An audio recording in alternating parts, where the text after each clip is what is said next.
জসিম আমার কাছে 3-4 দিন আগে অফিসে আসে এবং তিনি আমাকে বিভিন্নভাবে হুমকি দেয়, হয়রানি করে এবং তার সাথে আমার ফোনে কথা হয়। সে ফোনে সে আমার কাছে চাঁদা দাবি করে 50,000 টাকা এবং আমি চাঁদা দিনেই। এই কারণে সে আমার নামে মিথ্যা বানোয়াট সম্পূর্ণ একটা নিউজ প্রচার করেছেন আমার ব্যক্তিগত, আমার এই রূপাই লাইফ ইন্স্যুরেন্স কোম্পানি লিমিটেডের ভাবমূর্তি নষ্ট করার জন্য, মানুষের কাছে আমাকে ছোট করার জন্য, এবং যার কোনো সত্যতা নেই। যে বিষয়টা নিয়ে তিনি আমার নামে অভিযোগ করেছেন, সেই বিষয়টা তিনি যে নিউজে দিয়েছেন সেখানেও সম্পূর্ণ মিথ্যা বানোয়াট নিউজ দিয়েছেন। এবং শেখ রাসেল শেখ নামে যে ভদ্রলোকের ব্যাপারে সে আমাকে হয়রানি করছে। রাসেল শেখ আমাদের রূপাই লাইফে 2022 সালে বিমা করছেন, কিন্তু উনি অনলাইনে প্রচার করছেন যে রাসেল শেখ 2021 সালে বিমা করছেন। অতএব সেখানেও মিথ্যার আশ্রয় নিয়েছেন। এবং রাসেল শেখ 2022 সালে বৎসরিকভাবে 15 বছর মেয়াদি একটা বিমা করেছেন এবং 50,220 টাকা প্রিমিয়ামের। উনি 22 সালে উনি টাকা জমা দিয়েছেন, 23 সালে উনি 50,220 টাকা জমা দিয়েছেন এবং রাসেল শেখের অ্যাকাউন্টে সম্পূর্ণ টাকা রূপাই লাইফেই জমা আছে। এবং 23 সালে রাসেল শেখ অফিসে আসেন 7/5/2024 সালে 3য় নম্বর কিস্তি দেওয়ার জন্য এবং এসে বলেন যে আমার তো 50,220 টাকা প্রিমিয়াম, আমি সম্পূর্ণ টাকা ম্যানেজ করতে পারি নাই,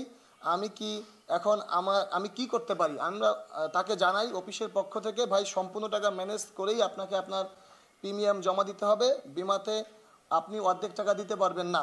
তখন তিনি বলে যে আজকে তো 5/7/2024 তারিখ, 12/5/2024 আমার প্রিমিয়ামের ডেট, আমি তাহলে এই 7 দিনের ভিতরে বাকি টাকা ম্যানেজ করে আমি রিসিপ্টটা নিয়ে যাব।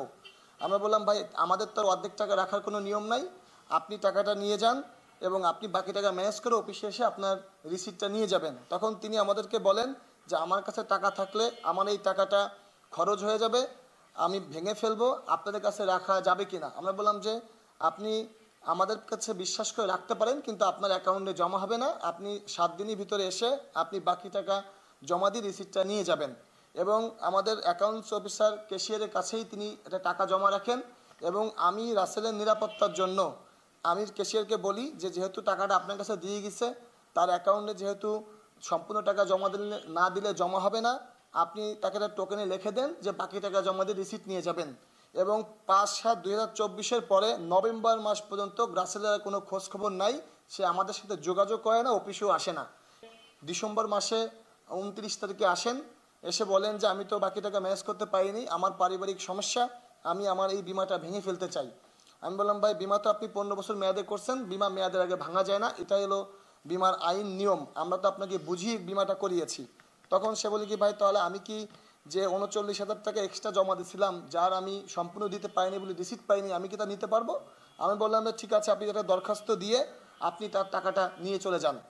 তখন তিনি একটা লিখিতভাবে, সেই লিখিত দরখাস্তটা আমার কাছে আছেন, লিখিতভাবে তিনি দরখাস্ত দিয়ে রাসেল শেখ স্বাক্ষর করে তার টাকা বুঝিয়ে পাইছে, এই মর্মে তিনি তার 39,000 টাকা টোকেনের টাকাটা নিয়ে চলে যান।